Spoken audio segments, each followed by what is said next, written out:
चले, ready. SSC मेरे भाई, कुछ तो ध्यान दो यार। इतना तो संतोष नहीं पागल हुआ होगा जितना पागल आप सारे लोग हो चुके हैं। जिस तरीके से आप कर रहे हैं वो पता नहीं कितने लाखों लोगों की जिंदगी का सवाल हो चुका है। आप जो बातें कर रहे हैं, जैसा भी कर रहे हैं, जिस तरीके से भी कर रहे हैं, भारत का हर बच्चा जिस भी कोने में तैयारी कर रहा है वो सारे लोग सारी बातें आपकी मान रहे हैं। लेकिन आप जब भी पेपर कंडक्ट करा रहे हैं बिना किसी प्रोपेगेंडा या कह सकता हूँ बिना किसी टेंशन के, तो पेपर आपका खत्म ही नहीं हो रहा। कुछ ना कुछ तो मतलब निकल के सामने ही आ जा रहा है। अभी 10 दिन भी नहीं हुआ था कि टीयर 1 के रिजल्ट को लेकर इतना ज्यादा सबके सब भारत के सारे टीचर सारे स्टूडेंट खफा थे। और आपने जिस तरीके की हरकत इस समय कर दी टीयर 2 में यार। टीयर 1 में आपने किया, चलो कट ऑफ चली गई, बहुत एक्सेप्टेबल था, ठीक है, कोई बात नहीं, कट ऑफ इतनी चली गई हम लोगों ने मान लिया।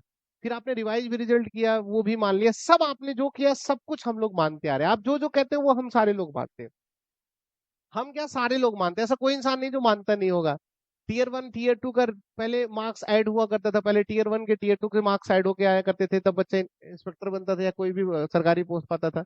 चलो आपने इसको अलग अलग कर दिया, टीयर 1 को तुमने क्वालिफाइंग बना दिया, क्वालिफाइंग भी हो गया, यूएफएम बीच में लोचा आया, यूएफएम को भी शॉर्ट आउट कर दिया गया। फिर आपने ऐड किया, कंप्यूटर को ऐड किया, कंप्यूटर क्वालिफाइंग किया, डिस्क्रिप्टिव तो पहले से भी था। सारा चीज जो आप जैसा कर रहे हैं वैसा सब कुछ शानदार चल रहा है, लेकिन अच्छे तरीके से इम्प्लीमेंट आप क्यों नहीं कर पा रहे? आप जो भी कर रहे थे अभी तक, एक एक वर्ग के लोगों को बहुत नुकसान हो रहा था। वो वर्ग क्या था? प्री के एग्जामिनेशन में अपीयर होने वाले बच्चे, जहाँ पे सारे लोग एक जैसे होते हैं। लेकिन किसी भी तरीके की कोई भी गलती अगर आप मेंस के एग्जाम में करते हैं, टीयर 2 के एग्जाम में करते हैं, वो बिल्कुल अक्षम्य अपराध के बराबर है। 18 तारीख की जो घटना घटित हुई है वो रियली किसी भी बच्चे के लिए रूह कपा देने वाली है। 18 तारीख की घटना जो घटित हुई है वो सालों की मेहनत पे पानी फेर देने के बराबर है। 18 तारीख की घटना जो घटित हुई है, उस घटना से कितने लोगों का दिल टूट गया होगा कि इस बार शायद उनका सपना पूरा नहीं हो पाएगा, जो सालों साल किसी कोचिंग में, किसी लाइब्रेरी में, किसी घर में, किसी कोने में बैठ के लगातार दिन रात अपने सपनों को बुन रहे थे। आपने उनके सपनों को तोड़ने का काम किया है। आपके डायरेक्शन में, आपके डिस्क्लेमर में, आपके नोटिफिकेशन में सीधे सीधे लिखा हुआ है कि डिस्क्रिप्टिव का पेपर जिसका भी होगा 2000 की इम्प्रेशन होता है वहां पे, और उसके लिए 15 मिनट का वक्त दिया जाता है। लेकिन इस बार आपने इतना ब्लंडर कर दिया है कि सर 2000 की जगह किसी का 5000 हो गया, किसी का 8000 हो गया, किसी का 10,000 हो गया। कोई इंसान तैयारी करके गया था कि डिप्रेशन का, कि वो उसको 2000 लिखना है। कुछ लोग तो परेशान हो गए बेचारे, वो सोच रहे थे कि लग रहा है कि हमारी स्पीड स्लो हो गई है या फिर हमने कम लिखा या हमारे साथ क्या हो गया। लेकिन पीछे देख देख रहे हैं तो यार बहुत सारा कुछ लिख चुके हैं, लेकिन तब भी नहीं हुआ है। आपको ये क्या हो गया? मतलब ऐसे भी बच्चे आए लगभग, तो मतलब 25-30 बच्चे ऐसा रिपोर्ट कर चुके हैं जो बहुत परेशान थे, जिन्होंने कहा सर कि हमारा पूरा पूरा डिस्क्रिप्टिव खराब हो गया। डिस्क्रिप्टिव उनका खराब नहीं हुआ, उनका डिस्क्रिप्टिव खराब कराया गया है। आपकी वजह से डिस्क्रिप्टिव खराब हुआ है, ये बात आप भूलिएगा नहीं। ये आपकी वजह से डिस्क्रिप्टिव खराब हुआ है। 2000 की डिप्रेशन होता है और आपने 5000, 6000, 7000 और 8000 तक लिखवा रखे हैं। पता नहीं बच्चों ने क्या क्या कर रखा है यार, क्योंकि वो तो तैयार होके गए थे 2000 की डिप्रेशन के लिए ना। 18 तारीख के सारे लोग का पेपर के साथ यही हुआ। हाँ, आज जो पेपर हुआ है आज की तारीख में सारे लोग का सही है। 2000 ही की डिप्रेशन है, सारे लोग का डिप्रेशन 2000 ही है। सारे लोग बहुत शानदार करके आए। आज के बच्चों का कोई दिक्कत नहीं, आज कोई भी बच्चा नहीं कह सकता कि हमारा हमारा डिस्क्रिप्टिव खराब हुआ, सबका डिस्क्रिप्टिव साथ आ रहे। लेकिन उस शिफ्ट वाले या उस दिन वाले बच्चों का क्या होगा? क्या उन्होंने तैयारी नहीं कर रखी थी? क्या उनको अधिकार नहीं था कंधे पे सितारे लगाने की, छाती पे वर्दी पहनने की? क्या उनको अधिकार नहीं था? सारे लोग को अधिकार था ना, लेकिन उनके साथ बहुत गलत हुआ। मैं फिर से गुजारिश करूंगा आप एसएससी से, भारत के हर एक इंसान से, कि 18 तारीख का रीड आप पेपर करवाएं, आप डिस्क्रिप्टिव फिर से उनका करवाएं। क्योंकि सारे लोग का पेपर सब कुछ सही गया, लेकिन 18 तारीख वाले लोगों की स्थिति गंभीर हो गई है, और उनका अगर उसी के वजह से इवैल्यूएशन होगा, उसी टाइप पे इवैल्यूएशन होगा, तो उनका तो फेल होना तय है, उसमें कोई दो राय नहीं। तो 18 तारीख वाले शिफ्ट का फिर से पेपर होना चाहिए। और पेपर नहीं करवाइए आप, लेकिन डिस्क्रिप्टिव के लिए आपको सोचना चाहिए कि डिस्क्रिप्टिव उनका फिर से हो। कैसे हो सकता है, किस तरीके से हो सकता है, ये आपको सोचना है। अगर आप ये नहीं सोच पाते हैं तो फिर पूरा पूरा आप वैकेंसी कैंसिल कर दीजिए, क्योंकि किसी के साथ नाइंसाफी हो और किसी के साथ सही हो, ये बिल्कुल एक्सेप्टेबल नहीं है। जो भी हो, नीट एंड क्लीन एग्जाम होना चाहिए। अच्छा, इतना तो बात एक चीज सत्य हो गई कि 18 तारीख को जो स्थिति हुई, वो आपने इसके बारे में सोचा और 20 तारीख को आपने ऐसा होने नहीं दिया, क्योंकि सुबह से लगभग 20-25 बच्चे ऐसे हमको बता चुके कि आज के दिन कोई ऐसा दिक्कत नहीं हुआ, डिस्क्रिप्टिव सबका साथदार हुआ, लेकिन 18 तारीख वाला डिस्क्रिप्टिव सबका खराब हुआ है।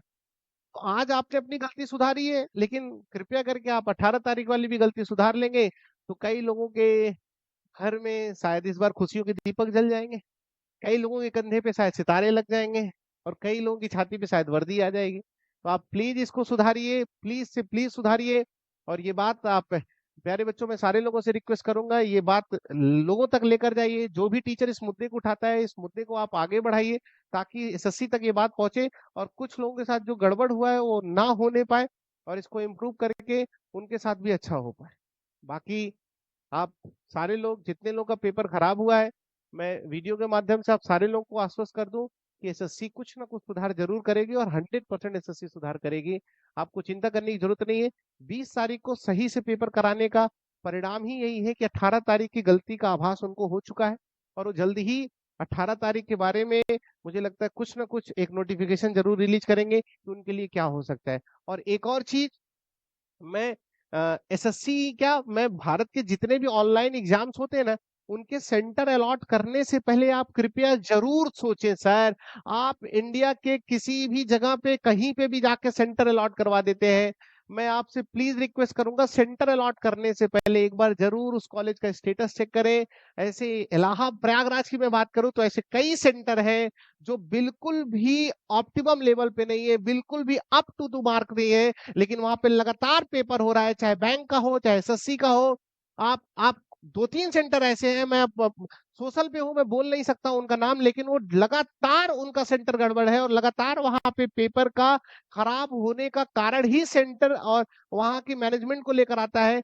कृपया करके आप प्रयागराज के जितने भी सेंटर्स हो, सेंटर्स को प्रोवाइड करने से पहले उनकी ऑथेंटिसिटी जरूर चेक करें, उनका मैनेजमेंट जरूर देखें, उनके आप लैपटॉप और सिस्टम को जरूर देखिए, उनके कीबोर्ड को जरूर देखिए। अगर आप टाइपिंग टेस्ट करा रहे हैं तो कीबोर्ड जरूर चेक करवाएं, और अगर आप ऑनलाइन टेस्ट जितने भी करवा रहे हैं उनके लैपटॉप जरूर टेस्ट करें, क्योंकि ऐसे बहुत सारे सेंटर है जहां पे फैसिलिटी ना के बराबर है, जहां पे लैपटॉप के नाम पे खोखला एक डिब्बा लगा हुआ है, सही से काम नहीं कर रहा है, जहां पे टाइपिंग के नाम पे कीबोर्ड बहुत पुराना है जो सही से प्रेस नहीं हो रहा है। और बहुत सारे बच्चे शिकायत किए कि इस बार उनका टाइपिंग इस वजह से भी खराब हुआ क्योंकि बोर्ड बहुत हार्ड था और पुश करने में बहुत दिक्कत हो रही थी।